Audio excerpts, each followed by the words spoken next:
At the beginning of my career 25 years ago, I thought ADHD was just about hyperactivity and only boys had it. Boy, did I have it wrong. I've now witnessed so many girls with ADHD, which looks different, smart, creative, always overwhelmed, often criticized.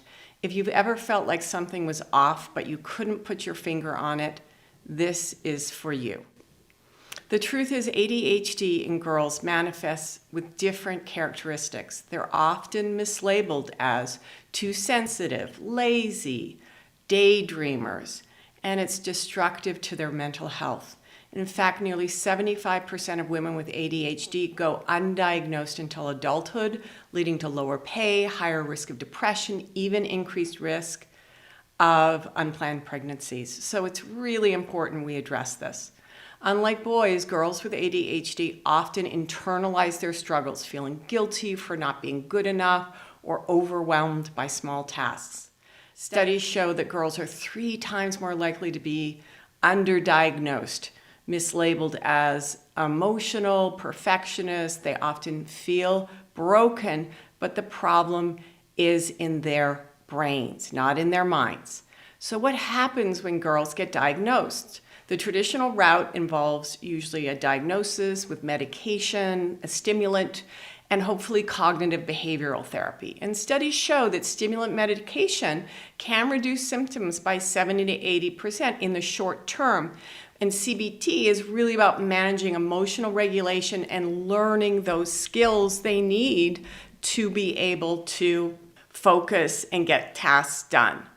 So these tools are effective, but they focus on managing symptoms and also trying to do the right behavior training. But really what we want also is the brain to learn to function better on its own. And that's where training with neurofeedback can be really a valuable support. Not as an alternative, but to really help that brain learn to regulate and reset itself to make more accurate decisions based on the current needs. For example, if homework is in front of that child, we need those kids to have their focusing brain waves to kick in, not the ones that spiral into distraction or stress. Neurofeedback helps the brain practice recognizing what state they're in compared to what the current needs are so they can reset accordingly, whether it's for focusing with schoolwork or calm for sleep. So what if, instead of just managing symptoms, we could actually also help the brain practice and improve its ability to regulate its attention and emotions? Neurofeedback's role is this. By showing the brain its own patterns in real time, it creates the awareness needed for change. Research shows that neurofeedback can improve focus, and it can improve our stress response. So it's appropriate as a brain training support to complement the treatments. Think of it like going to the gym, not to replace physical therapy, but to build strength and resiliency alongside it. Change can't happen without awareness, and if your brain is on autopilot, producing anxiousness and distraction, you can't fix what you don't see.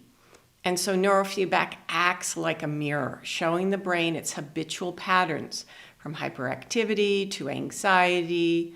When the brain sees these patterns, it has the opportunity to adjust, creating new neural pathways that improve focus, emotional regulation, and the stress response. The goal isn't to replace medication or therapy, but to help the brain learn to function well on its own. Let's take Emily as an example. She was a trainee of ours who was struggling with focus and anxiety, and she did the home neurofeedback program. And after about a month of twice-a-week training, she was reporting feeling calmer, less anxious, and being able to sleep better. So this is empowering the brain to regulate itself so it can transform lives. So how can neurofeedback fit in with the traditional tools like medication and CBT?